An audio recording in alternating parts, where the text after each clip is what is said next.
Bonjour, bonsoir à vous tous. Ça dépend de l'heure à laquelle Bokolandangai, les amis et les abonnés de la chaîne Mwana Congo José Télévision, Mbotenabino Bisikano Subozwami, en particulier Monsieur Jean-Robert Abandieba, Raph Ntumba, Thierry Mafuta, Mbotenabino Ebele, Chris Mail, Papa Jean-Antoine Mokanga, Bambote Ebele, Perpétue Wowo, Koko Yabana, Jean-Baptiste Namatea et Sebastino Luawa, Bambote Nabino Ebele, Bino Nyonso, Bo contribuer à Kaponako Kabola ba émission. Je suis reconnaissant à vous, Pe Moussala Obozosala.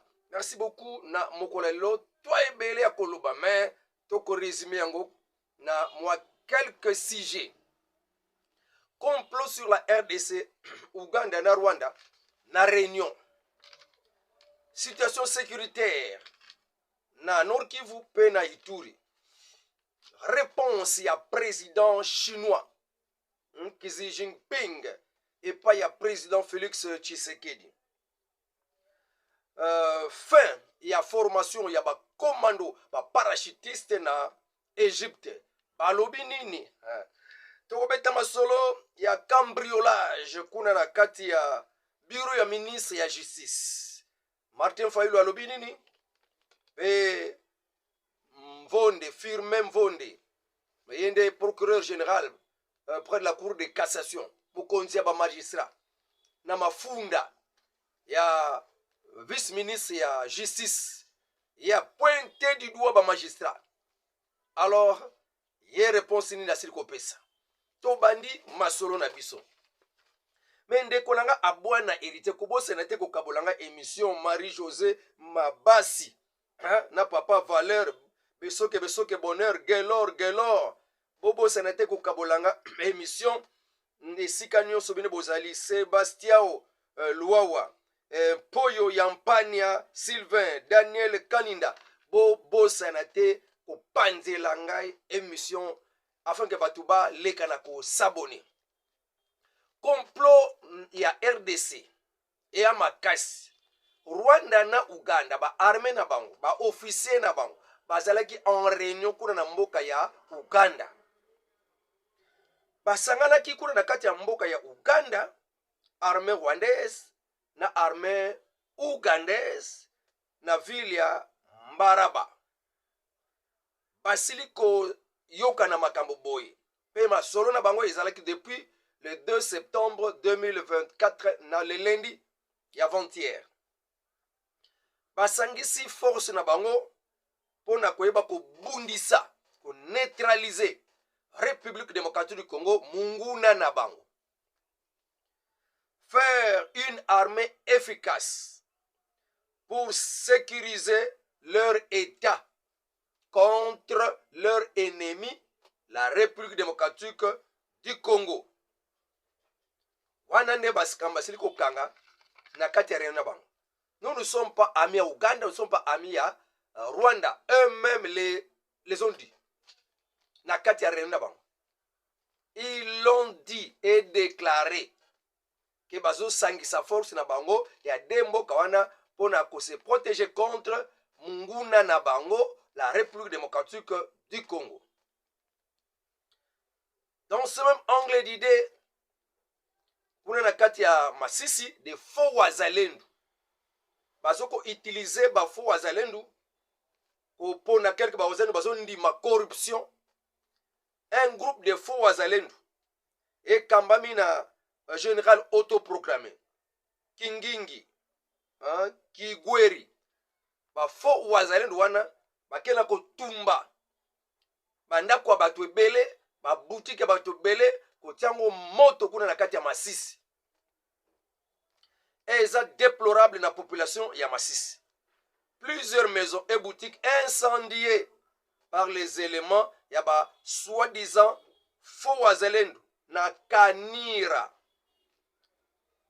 46 maisons et boutiques banda le 2 na buntu ya le 2 pona koya na mukolo ya le 3 septembre 2024.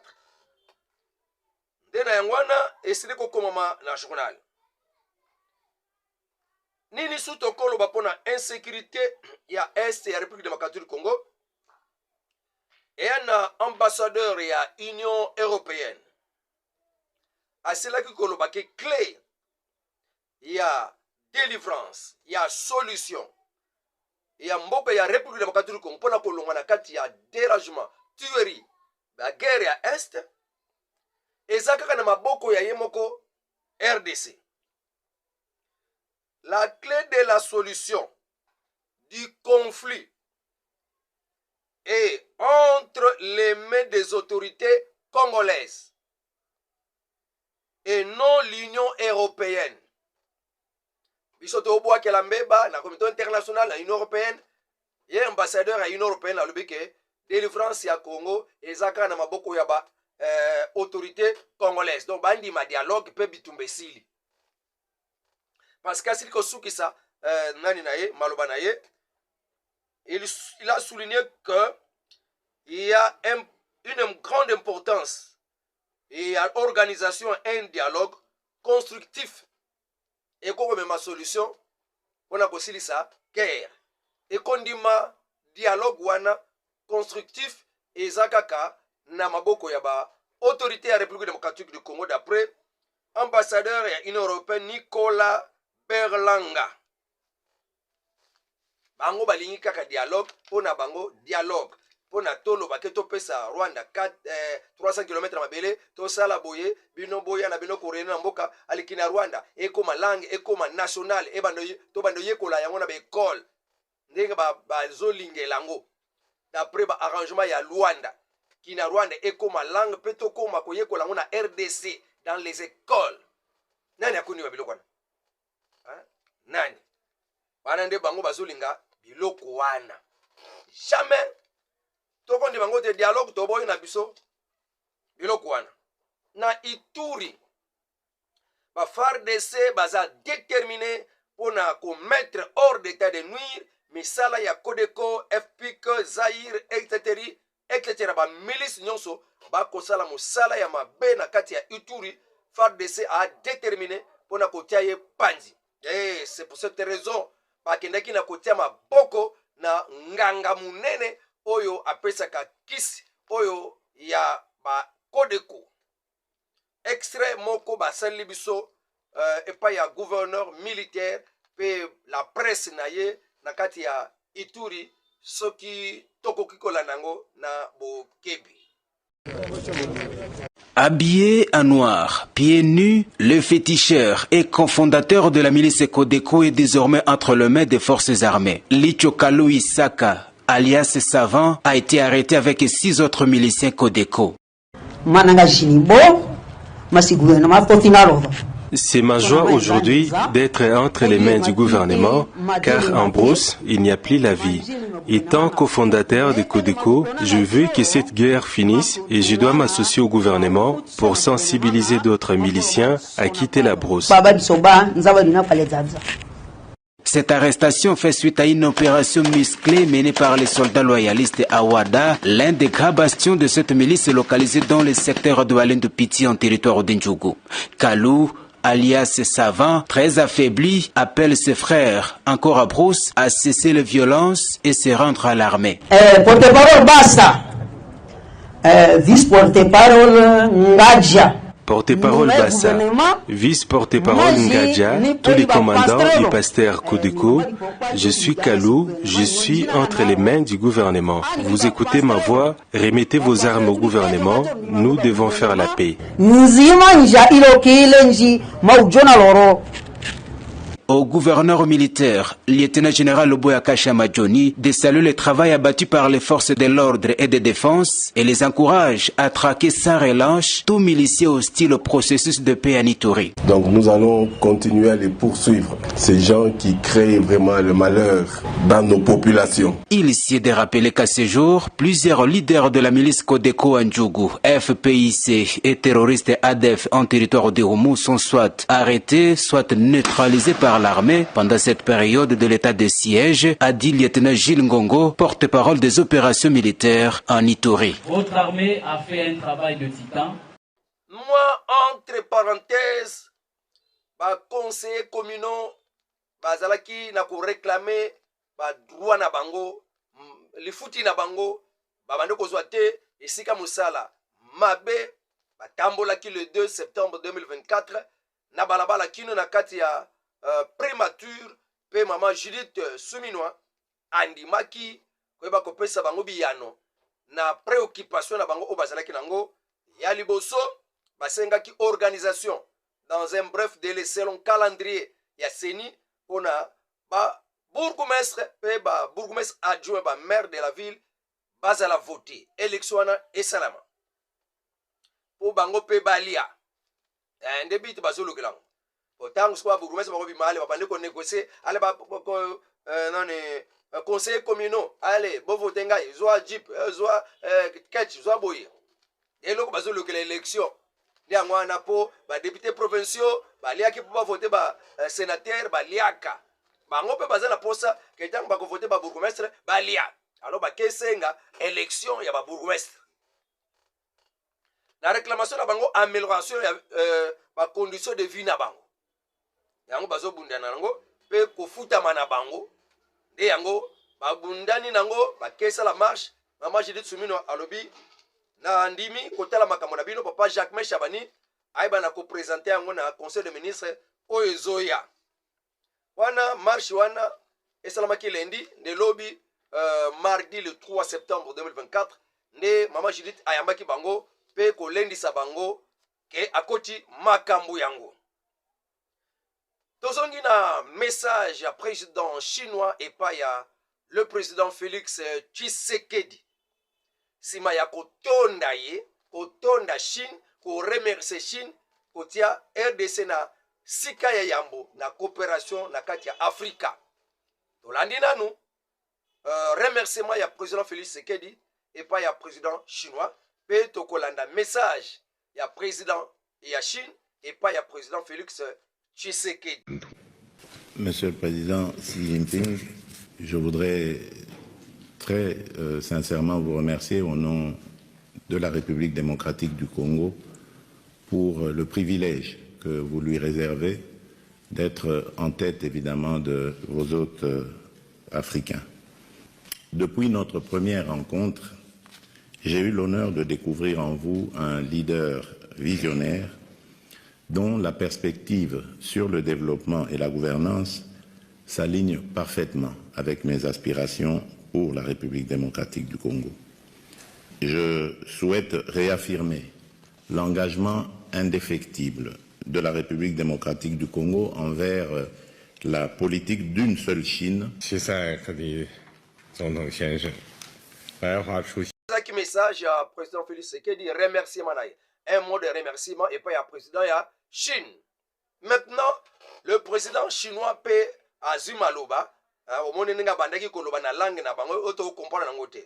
Mais message n'est ezaboui que celui qui souhaite le respect doit s'imposer pour se faire respecter.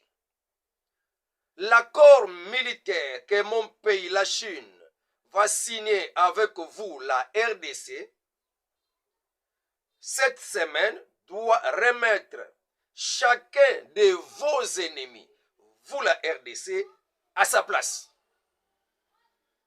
Accord militaire oto signé la bino semaine oyo ekozongisa munguna na bino moko moko na place na ye. Accord militaire wana oto signé na bino semaine oyo ekozongisa mbanguna na bino moko moko na place na ye. Toyo kate okata oko kenesote otelema ke oyo alingi aluka respect, il faut asala nyoso pour se faire respecter.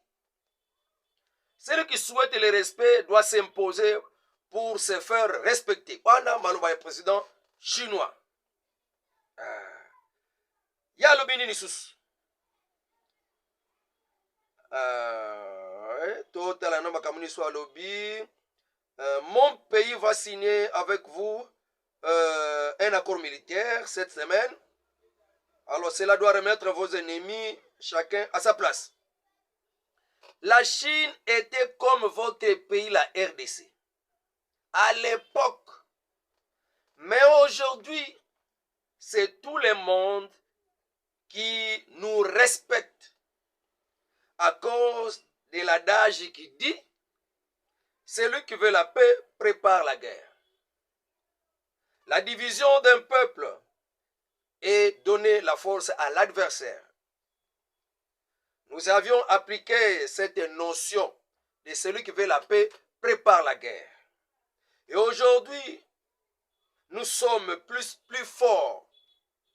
Votre pays, la RDC, doit reprendre sa place dans le leadership africain.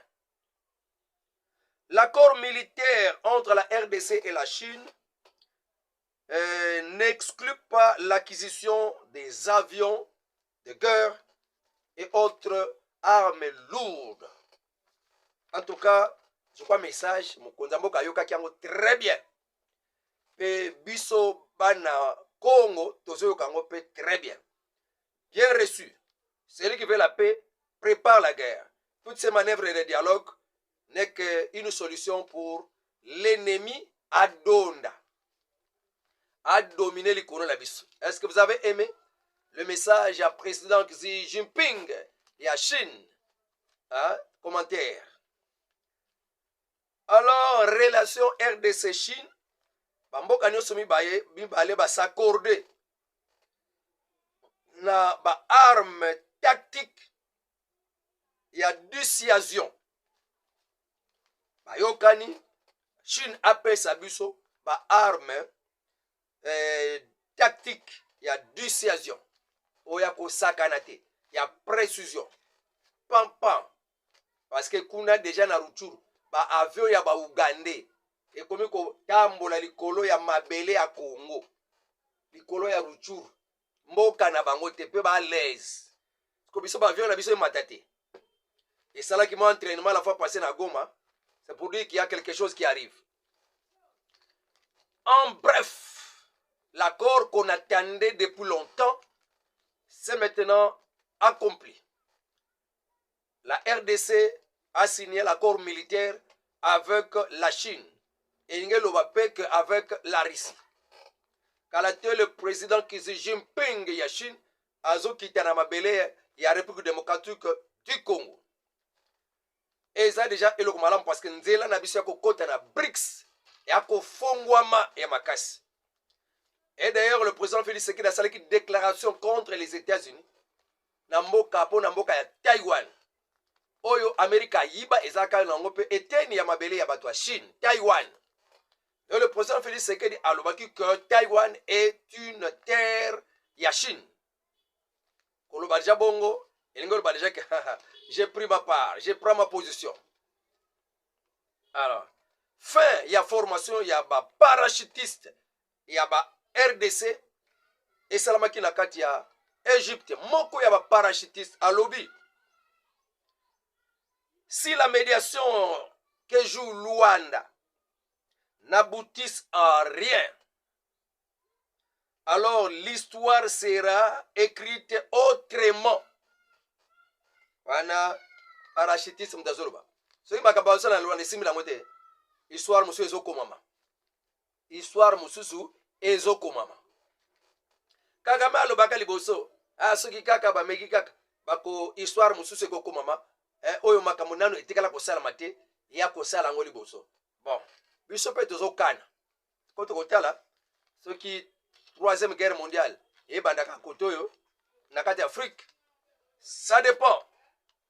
Constant Mutamba biro na ye ezalaki penza saccagé na koloba ba kotela kiango basali noso bakosala même oyo ba bengi que base de données ya ba caméra de surveillance ba bloka kiango ba bebisa kiango ndako na bureau na ye ba yibi ba dossier ba ke kote ba pousser la poison likola mesa na ye.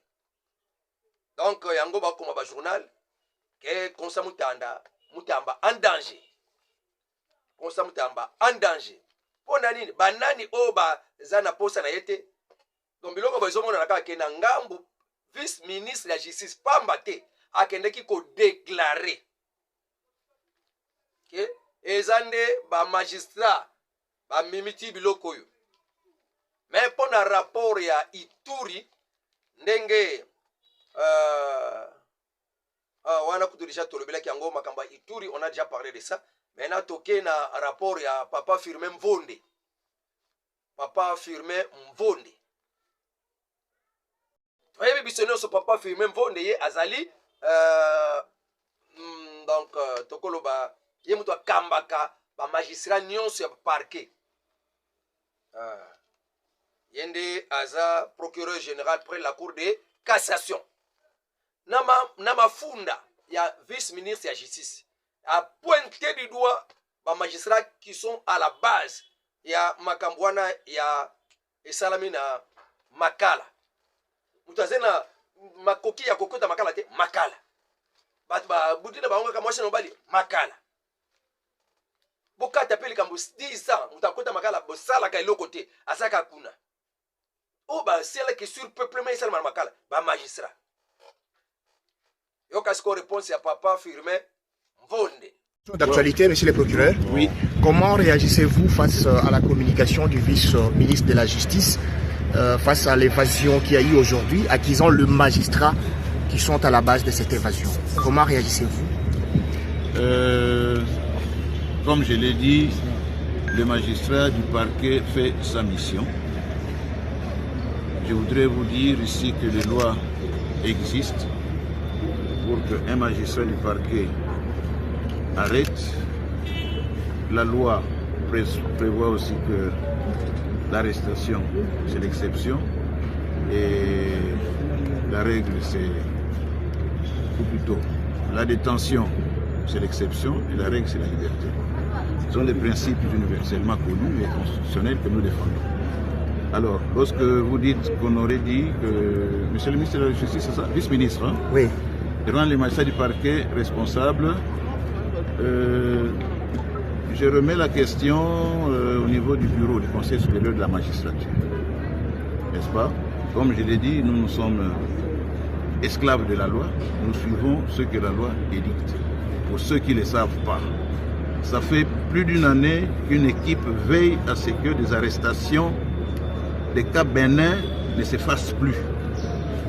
J'ai une équipe qui est à la prison centrale de Makala qui veille jour et nuit à ce que les arrestations de faits bénins ne se fassent plus. Ça, c'est un.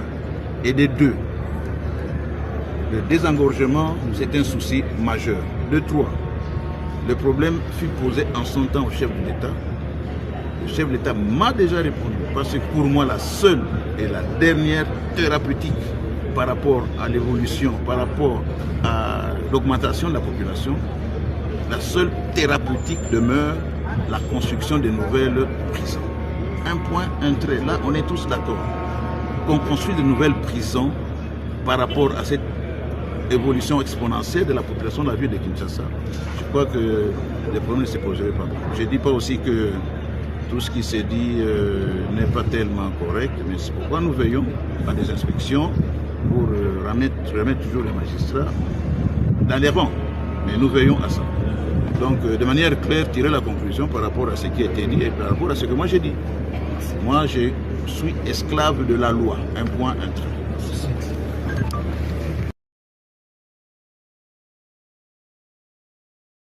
Bon, balobi que cambriolage na bureau ya ministre ya justice tango azaki ne libanda ya mboka ba document volé ba base de données ya ba caméra et zalaki dérangé, détruite, 129 tués, bilan, outi na nzela ya ministre intérieur, 129 tués, na makambo salamaki na makala, ba Rwandais. Yango ba yebisa bino soki bo bozui Rwandais, bozui Rwandais. Bakanga ba Rwandais bele ba bando sala busoto kuna na kati ya Goma, ba yena bango allez. Bakangi ba Rwandais ebele bakanga pona ba infraction ebele bakoti bango kuna bato na bango bazaki na posa babimisa bango influencer na quelques hommes politiques ya mboka na biso na quelques membres ya na justice nde basali loko wana ba prisonnier na minduki babandi ko beta ba garde ya prison trésor na 3e pavillon na 4e pavillon e bandi kuna basoda baya mpona intervention bamoni ke non bazoyeba te kie mpona mboka nani oyo aza vraiment na mutu ya malamu nani aza mutu malamu te. On a ouvert le feu na bandoki oyo balingi batia désordre parce que bato wana nyonso so babimaka bakotia so désordre na mboka mabe elingi ezala nongo balukulaka contre le régime en place et bamilitaire ntango bakendaka sur terrain na biloko ya boye moto efongama kaka et même na France même na bamboka bosusu ça a toujours été comme ça bato na prison so balingi baévade mpona kokanga esukasukanga masasi. Alors soki koyoka nouvelle société civile congolaise na le réseau de défenseurs des droits humains et de lutte contre la corruption bango balobi il faut ministre ya justice akangama, ministre intérieur akangama, il faut pe directeur ya prison akangama. Bon totuna nanu bino réseau ya ba défenseurs ya droits humains ba démo que vous êtes des défenseurs des réseaux de défenseurs des droits humains, vous êtes contre le ministre de justice.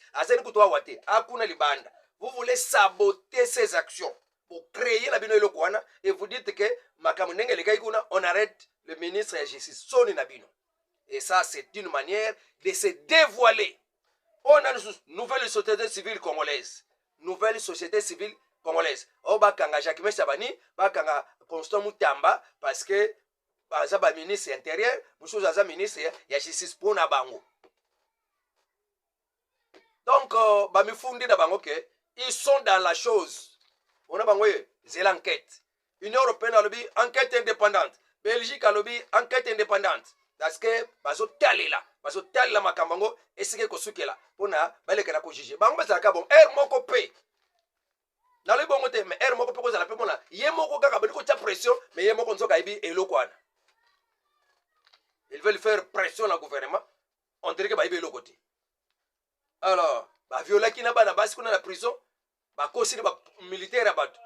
Or que bah mon ko ba bas ba violer, maman ba violer. Azolo ba ke et ça ba prisonnier, ba militaire té, ba doit ser nga ba prisonnier oyo na désordre wana. On a y a fier trop. Martin Fayulu a exigé libération il y a Jean-Marc Kabound. Belgique appelle à la transparence après la mort de 129 éléments qu'on a la carte Makala. Encourage des enquêtes en cours pour faire la lumière sur ces drames et établir les responsabilités. L'Union européenne demande des enquêtes indépendantes et rapides. Nde makambozo leka na mboka ya République démocratique du Congo nde yangwana. Ebela kolobame lobi peza mokolo. Léo Togo le kate, Wandambo Tozui, Tokende Kokabola yango, celui qui n'est pas encore abonné, s'abonne. Avec Dieu nous ferons des exploits. Au revoir. À la prochaine.